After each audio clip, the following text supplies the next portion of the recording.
Life is a game of divine expression, and every word spoken is a seed. Many have believed that speaking in tongues is a mystery, a secret language of angels, a sound that seems strange to the ears of man. But Spirit reveals that it is not the sound itself that holds the power. It is the consciousness behind the sound. Words, whether understood by the mind or not, are containers of vibration. They are the messengers of faith, the currents of thought moving into form. God does not dwell in confusion. The Spirit of the Lord speaks plainly when the heart is tuned to His frequency. To speak in tongues is not merely to utter syllables without reason. It is to let the soul speak beyond limitation, beyond fear, beyond the rigid walls of intellect. It is the overflow of divine assurance, the pouring forth of faith so strong that language can no longer be confined to grammar or logic. Man often looks to the outward sign, forgetting that the kingdom of heaven is within. He says, "If I hear the tongue, then I know the Spirit is here." But God whispers, "It is not the noise of the lips, but the power of the heart that carries my voice." True speaking in tongues is the alignment of your inner word with the infinite word. It is the faith decree that moves mountains. It is the language of knowing, not guessing, of certainty, not doubt. The subconscious mind is the servant of the spoken word. When you affirm, when you decree, when you command in the name of God, you are speaking a tongue higher than man-made dialects.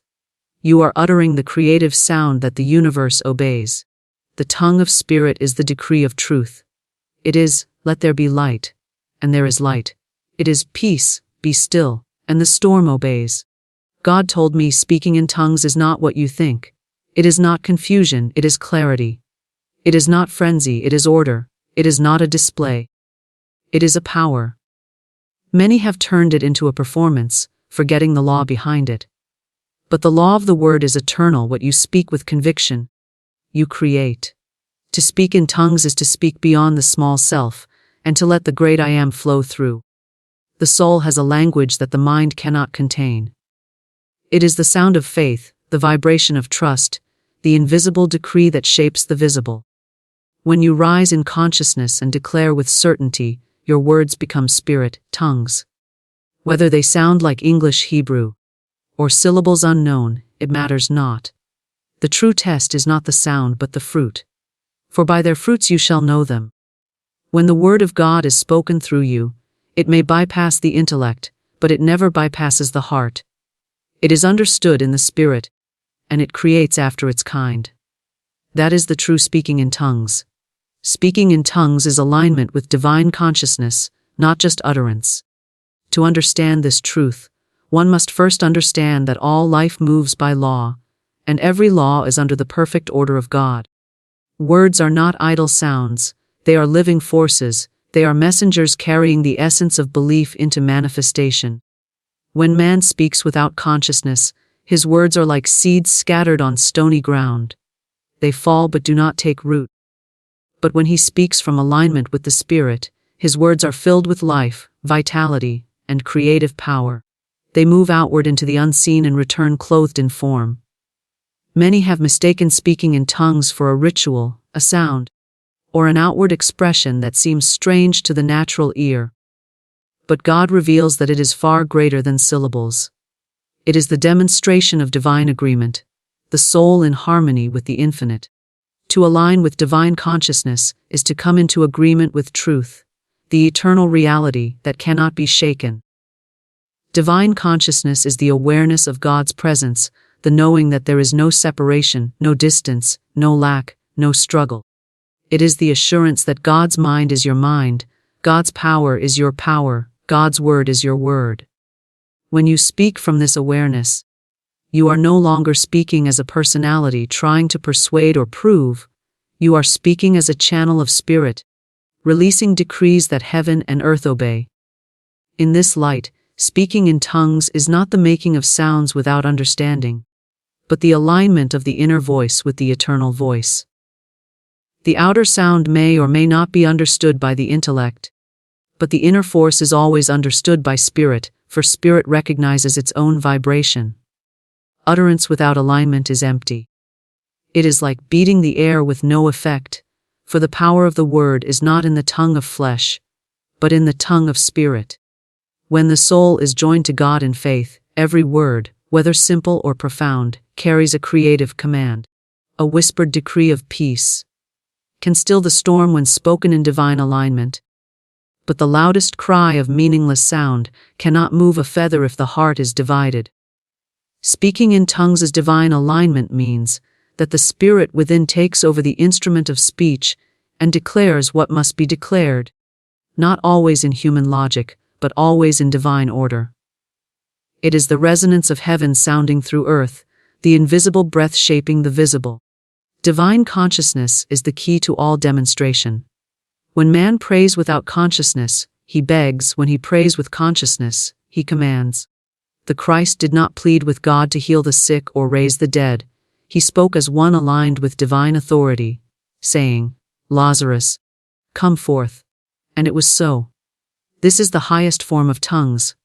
Not babbling without reason, but speaking the decree of God that transcends reason.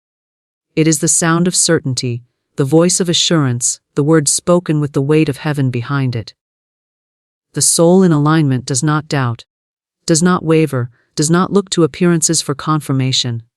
It knows that as God spoke the world into being, so must his children speak their world into alignment with his will.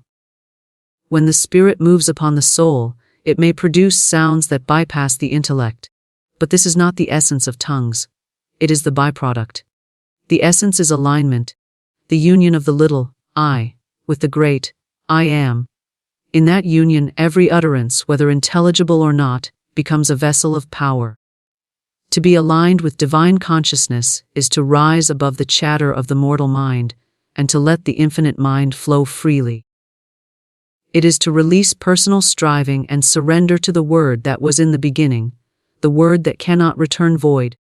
True speaking in tongues is the overflow of this alignment, the natural result of spirit filling the vessel to such a degree that speech becomes charged with creative fire. Many look to the outward manifestation and say, "This is tongues." But the outward can be imitated, while alignment cannot. One may train the lips to form syllables, but only alignment can bring forth demonstration. For what is the proof of any spiritual act? It is the fruit it bears. A man may speak strange sounds for hours and yet walk away unchanged, still bound by fear, doubt, and confusion.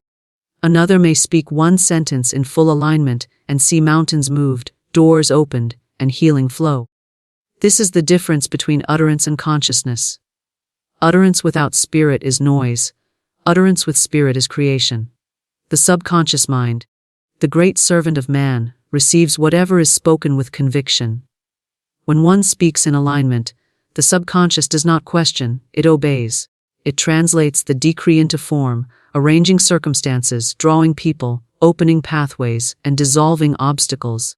But if the words spoken are empty, without the power of alignment, the subconscious finds no command to follow. Thus, the law responds not to syllables but to vibration, not to sound but to consciousness. When divine consciousness fills the decree, even the simplest phrase becomes a tongue of spirit, a key that unlocks the unseen and brings it into sight. To live in this alignment is to walk in the constant awareness that every word is a seed, every phrase a command. Speaking in tongues, in its truest sense, is not an occasional event, but a way of being. It is the daily alignment of the inner and outer word with the infinite word. It is allowing spirit to guide the tongue so that no idle word falls, but only those that give life, heal, and create in accordance with divine law.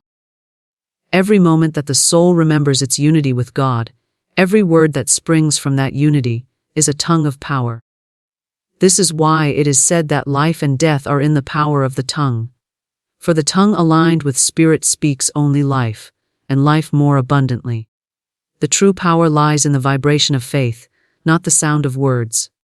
For sound, in and of itself, is nothing but a vibration in the air, fleeting and temporary. Words without faith are like empty shells, hollow forms that do not carry the spark of life. It is not the syllables themselves that move mountains, heal the sick, or open the way. It is the consciousness and conviction behind them. Faith is the substance, the living current that gives words their power. Without faith, speech is noise. With faith, speech is creation. This is the hidden mystery of the word. That it is not the arrangement of letters, or the performance of utterance that brings results, but the deep vibration of assurance that God is in the midst, and his promise is sure. When a man speaks without faith, he scatters weak vibrations into the atmosphere. They may sound eloquent, polished, or even fervent, but they lack the living energy that compels manifestation. Yet when a man speaks with faith, even if his words are simple, even if they stumble from his lips, they carry the vibration of spirit. The unseen responds, for faith is the magnet of the universe. Faith charges the spoken word like lightning charges the sky. It fills the utterance with irresistible power, commanding substance to take form. This is why the scriptures declare, according to your faith be it unto you. Not according to your sound, not according to your outward performance, but according to the vibration of faith within you. Faith is a spiritual vibration, a current that flows from the heart of man when it is anchored in God. It is not mere belief, for belief can waver, belief can falter, belief can be swayed by appearances. Faith is knowing, a deep certainty that does not bend to outer evidence. When faith is present, it resonates in the very cells of the body, it colors the tone of the voice, it shines in the eyes, and it transforms even the faintest whisper into a decree of power. Speaking in tongues, or speaking in any form, is effective only when faith infuses the vibration. The sound may confuse the intellect, but the vibration of faith cannot be denied. Spirit recognizes spirit, and the vibration of faith is the unmistakable language of spirit. Man has often mistaken the outer display for the inner reality. He has thought that loudness, repetition, or strangeness of utterance meant greater power. Yet 1,000 shouts without faith accomplish nothing, while one quiet declaration, spoken with unwavering faith, can alter the course of destiny. The power is not in the noise but in the resonance. Faith makes words alive, faith clothes them in substance, faith carries them like arrows to the mark. When faith vibrates through the word, it penetrates the subconscious mind, it strikes the ether, and it draws to itself the manifestation in divine order. The vibration of faith transcends language. It does not matter whether one speaks English, Hebrew, Greek, or syllables unknown to the mind. The spirit does not listen to grammar, it listens to vibration. This is why a child's simple prayer can reach heaven more swiftly than a scholar's elaborate discourse. The vibration of faith is pure, uncluttered, and direct. It cuts through doubt, fear, and resistance, moving straight to the source. When the soul is lifted in faith, even a sigh can become a decree. Even a cry can become a command, for the vibration carries the essence of spirit. Faith is the evidence of things not seen, the conviction that the invisible is more real than the visible. When a man speaks with faith, he speaks from that unseen reality. His words are not guesses or hopes but proclamations of what already exists in spirit. The vibration of faith pulls the unseen into the seen, the invisible into the visible, the eternal into the temporal. This is the secret behind the miracles of the prophets and the Christ. They spoke with faith, not as beggars but as sons, not asking if it might be so but declaring that it is so. Their words were charged with the vibration of certainty, and creation had no choice but to obey. The subconscious mind, the great builder, is deeply impressionable to the vibration of faith. It does not respond to words alone, it responds to the conviction behind the words. If one repeats affirmations without faith, the subconscious is not moved. But if one utters a single affirmation in the vibration of faith, the subconscious seizes it, engraves it, and sets all forces in motion to bring it forth. This is why faith is called the victory that overcomes the world. For it alone has the vibration strong enough to pierce through appearances and anchor the word in reality. Many have wondered why some prayers go unanswered, why some words fall flat, while others bring swift results. The answer lies not in the length of the prayer, or the beauty of the phrase, but in the vibration of faith within it. When words are spoken in fear, doubt, or desperation, their vibration is weak and fragmented. But when words are spoken in faith, even if uttered once, they carry the resonance of divine certainty. The universe responds, because the vibration of faith harmonizes with the eternal law that cannot fail. Faith transforms the atmosphere of speech. It turns a declaration into a decree, a phrase into a command, a sound into a creative force. When faith vibrates through the word, the unseen world stirs, angels move, doors open, and the crooked places are made straight. Faith is the electricity that powers the machinery of the word. Without it, the machinery stands still. With it, the machinery works effortlessly, producing results beyond human calculation.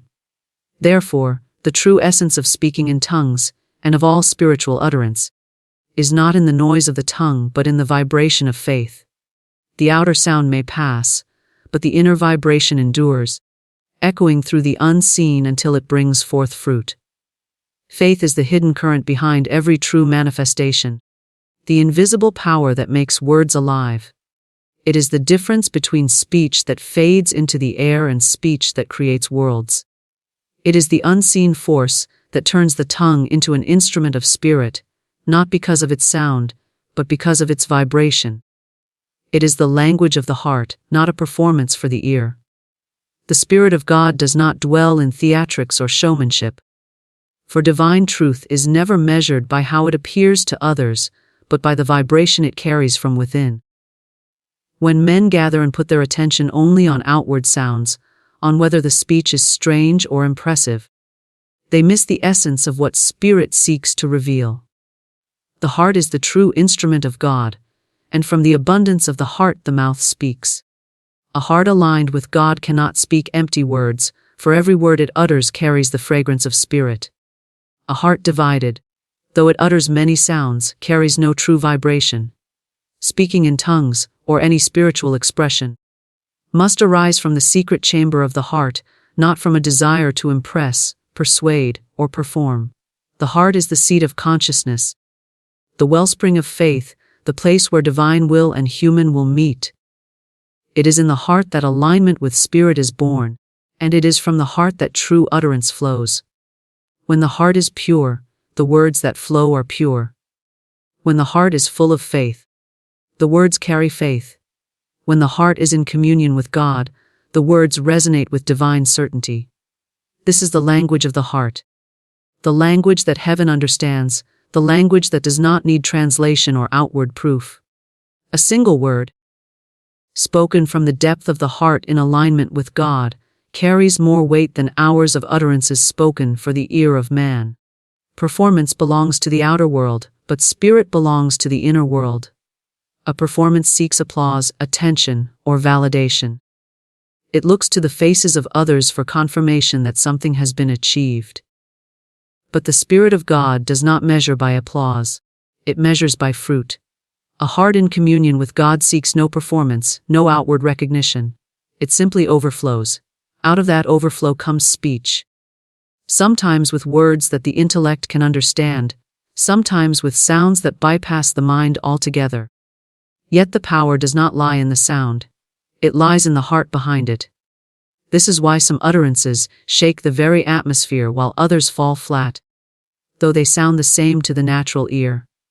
The ear may hear noise, but the heart feels vibration. The language of the heart carries authority because it is rooted in sincerity.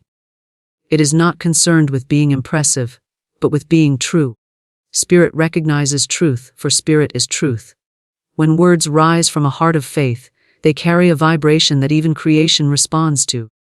The mountains move, the seas still, the chains break, not because the words were loud or dramatic, but because they were spoken from the heart in the vibration of Spirit. This is the mystery that many overlook. They wait for a sound, a spectacle, something that pleases the senses, but God looks upon the heart. A heart that is aligned with Spirit speaks a language that transcends dialects and cultures. It is not bound by the tongue of one nation or another. It is the universal language of love, faith, and truth. When a soul prays from the heart, it does not matter what words are spoken, for the vibration is carried beyond language. The Spirit interprets the heart, not the syllables. This is why a silent prayer can be as powerful as a spoken decree, and why an unlearned utterance can shake the heavens while eloquent speech may do nothing at all. The Spirit does not respond to performance, only to alignment. The language of the heart is also the language of humility. It does not boast or strive for display. It does not say, "See how spiritual I am, for I can produce strange sounds." Instead, it bows in surrender, saying, "Not my will, but thine be done." Out of that surrender flows the purest utterance, for it is untainted by pride or self-interest. A heart emptied of self becomes a vessel for spirit, and its language is no longer of man but of God. This language may come forth as words, or as groanings that cannot be uttered, yet it carries weight because it is spirit-breathed. Performance for the ear is fleeting, for ears grow dull and people forget. But the language of the heart endures, because it plants seeds in the unseen that cannot be uprooted. A word spoken from the heart in faith continues to echo long after the sound fades. It goes forth into the ethers, into the subconscious, into the very fabric of creation, and it accomplishes what it was sent to do. The ears of men may dismiss it, but the law of spirit cannot. This is why true spiritual utterance is never wasted. It is not a show for man but a decree for the universe. The heart speaks with authority because it speaks with intimacy. It knows God, not as a distant concept, but as a living presence within. Out of this intimacy flows a language that is both personal and universal, unique to the soul yet understood by all creation. This language does not strive, it does not beg, it does not doubt. It simply declares. It is not concerned with how it sounds to others, for it is not meant for performance. It is the overflow of communion, the natural expression of union with spirit. When men seek to perform, they look outward. When they speak from the heart, they look inward. Outward speech is fragile, subject to misunderstanding and judgment. Inward speech, flowing from the heart, is indestructible, for it is rooted in spirit. Outward performance fades when the audience disperses, but inward language continues to create long after the words have been spoken. This is why it is written that man looks on the outward appearance, but God looks on the heart. The ear hears sound, but the spirit hears truth. The language of the heart is also creative, because it is filled with faith. Every decree spoken from the heart carries the assurance that it is already done. The intellect may wonder, the ear may doubt, but the heart knows. It speaks from that knowing, not to convince, but to release. This is why Jesus said, "Out of the abundance of the heart the mouth speaks." The mouth is merely the instrument, the true source is the heart. A heart filled with fear will produce fearful utterances, but a heart filled with faith will produce words that create miracles. The performance for the ear may impress for a moment, but only the language of the heart transforms. The fruit of the word proves its authenticity, not the form it takes. Spirit does not measure truth by outward display, by the strangeness of sound, or by the impressiveness of the performance. Spirit measures truth by demonstration. A tree is known by the fruit it bears, and in the same way, words are known by the results they produce. One may speak in flowing eloquence or in utterances that sound mysterious, but if there is no fruit, no healing, no peace, no transformation, then the utterance was empty. The true test of any word spoken under the inspiration of Spirit is whether it brings forth the evidence of God's power and order.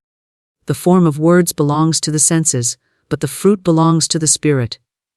Men often chase after appearances, listening for the dramatic, the unusual, or the extraordinary, thinking that this proves spiritual depth. Yet the Spirit whispers that the proof is not in the sound, but in the outcome. Did the word spoken heal a broken heart? Did it bring clarity where there was confusion? Did it restore faith, mend relationships, dissolve fear, or open a door where there was none? These are the fruits of the word, and they cannot be faked. Form can be imitated, but fruit cannot. Fruit is born of alignment, of faith, of the Spirit moving through the vessel. The fruit of the word is always consistent with the nature of God. God is not the author of confusion, so a true word cannot leave confusion behind. God is not the author of fear, so a true word cannot plant fear in the heart. God is not the author of division, so a true word cannot breed strife and pride. The fruit of the word is always life, peace, joy, healing, restoration, and abundance. When words bring these fruits, they prove their authenticity. The form may look ordinary, the sound may not seem impressive, but the results speak louder than the utterance itself. The Christ taught that by their fruits you shall know them. This law applies not only to people but also to words. Every word is a seed, and the harvest reveals the seed's nature. If the fruit is bitterness, then the seed was doubt or fear. If the fruit is peace, then the seed was faith and love. Words spoken under the guidance of Spirit always carry seeds of divine life, and their harvest is undeniable. This is why one must not be swayed by appearances. A man may produce dramatic utterances, yet if no transformation follows, the Spirit was not in it. Another may speak softly, without outward spectacle, yet the fruit may be healing, provision, and deliverance. The fruit also proves the law of vibration. When words are spoken with faith, they carry a vibration that imprints itself upon the subconscious and upon the ethers of creation. That vibration cannot remain dormant, it must reproduce after its kind. If faith was spoken, faith will manifest. If peace was spoken, peace will arise. If healing was spoken, healing will appear. The form of the words, whether grand or simple, matters little. The vibration behind them determines the fruit. Thus, authenticity is not proven by how the words sounded to men, but by how they shaped reality. This truth protects the soul from deception.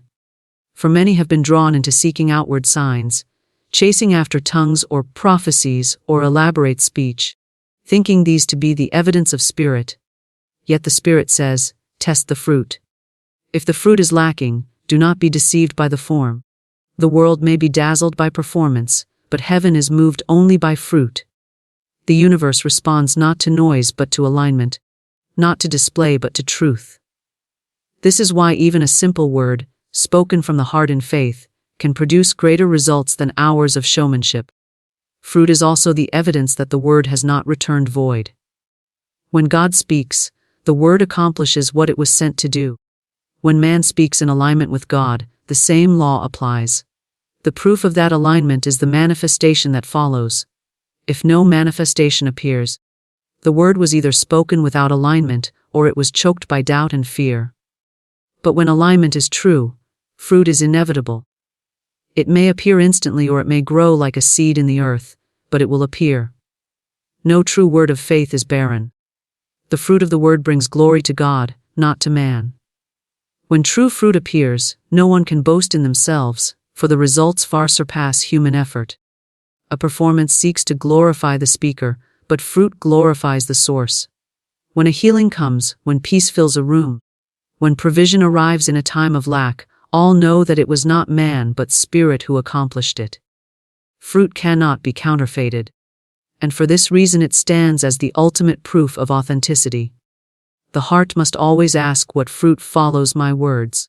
If they leave others uplifted, strengthened, encouraged, healed, or restored, then the Spirit has borne witness. If they leave others confused, doubtful, fearful, or empty, then the utterance was not born of Spirit but of self. This is the law by which one discerns the true from the false. The Spirit does not require outward spectacle to prove itself, it requires only fruit. Fruit is also the continuation of the word beyond the moment of speech. Performance fades as soon as the ear grows silent, but fruit endures. A word of truth planted in the soul can bear fruit years later, unfolding in seasons of need. A performance leaves no trace once the applause dies, but a true word lingers, grows, and multiplies. This is why the wise do not seek to impress with form, but to plant seeds of truth that will bear lasting fruit. Every true word carries within it the divine pattern of multiplication.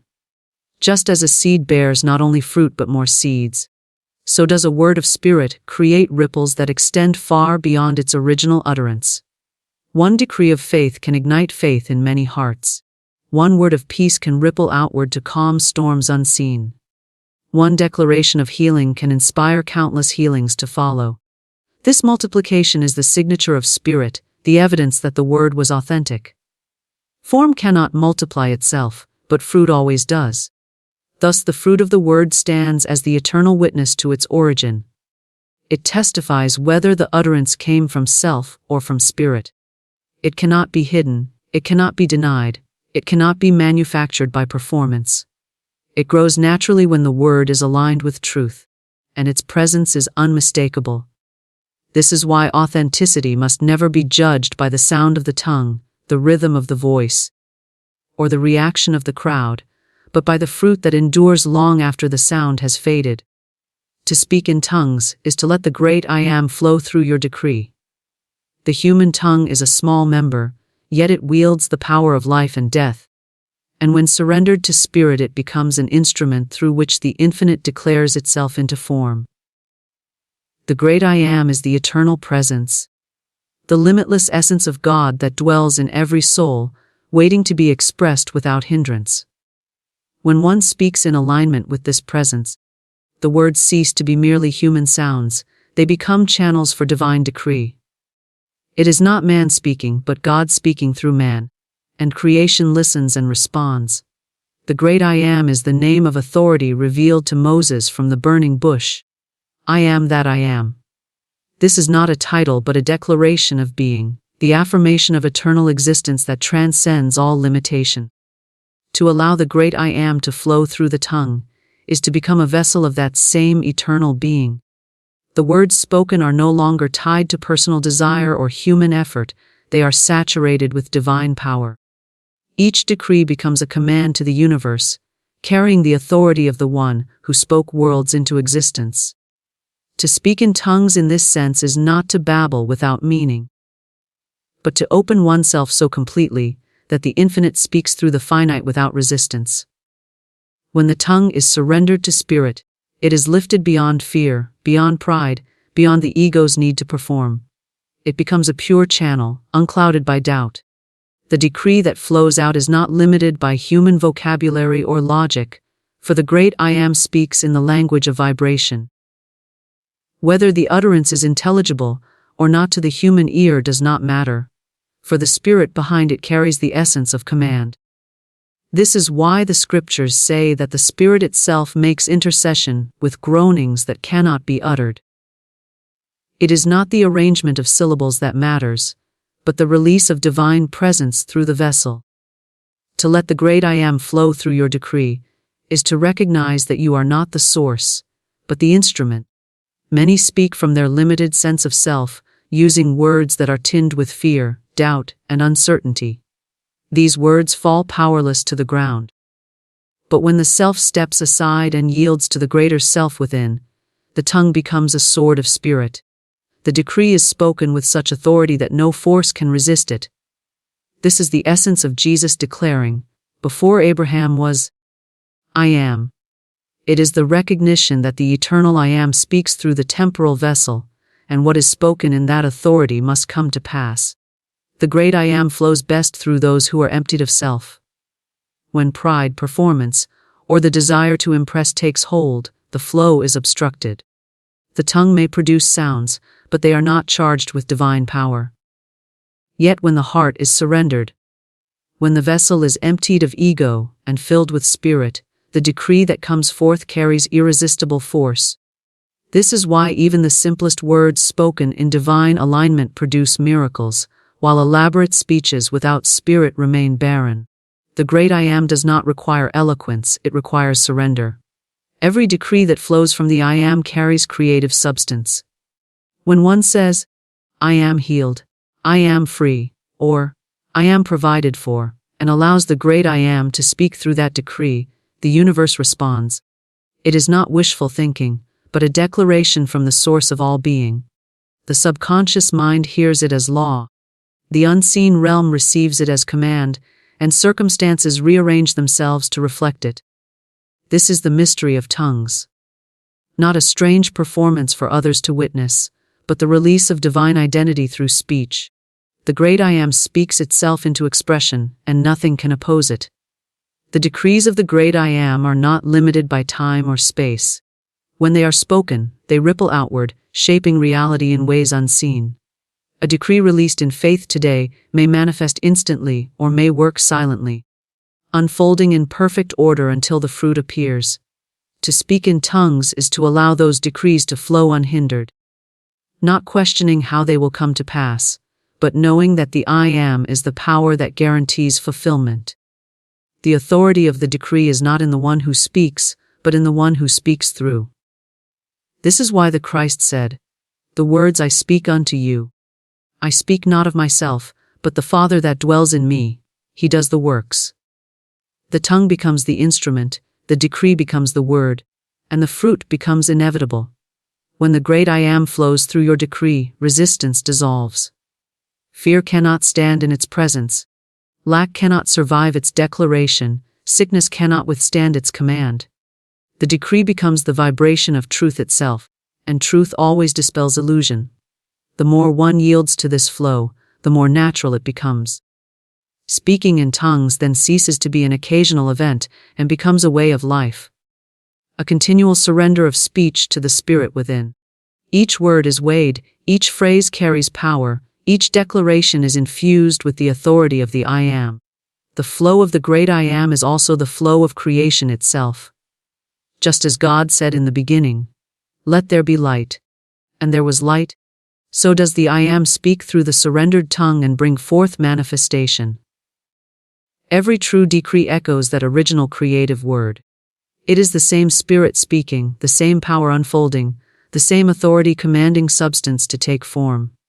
The vessel may change, the words may differ, but the source remains the same. The great I Am is eternal, and when it flows through the tongue, it carries eternity into time. The invisible into the visible, the unformed into the formed. To speak in tongues as the great I Am is to step aside from personal striving and let divine certainty flow. It is not effort, but release. It is not performance, but surrender. The decree that arises in this flow cannot be resisted, for it is truth itself speaking. It does not plead or hope. It declares. It does not waver or question, it knows. The great I Am does not speak of limitation, lack, or fear, for it is the fullness of life, abundance, and power. When it flows through your decree, you become a co-creator with God, not by your own effort, but by yielding to the eternal flow. Thus the mystery of speaking in tongues is revealed as the mystery of allowing God's eternal name, the great I Am, to find expression through your words. It is the highest alignment, the deepest surrender, the purest channeling of spirit into speech. Whether the sound is intelligible or not, the power lies in the source. When the great I Am flows, the decree is not merely heard but felt, not merely spoken but manifested, not merely uttered but fulfilled. The tongue becomes the pen of a ready writer, inscribing God's will upon the fabric of creation, and the word goes forth with certainty, clothed in the authority of the One who is, and was, and ever shall be.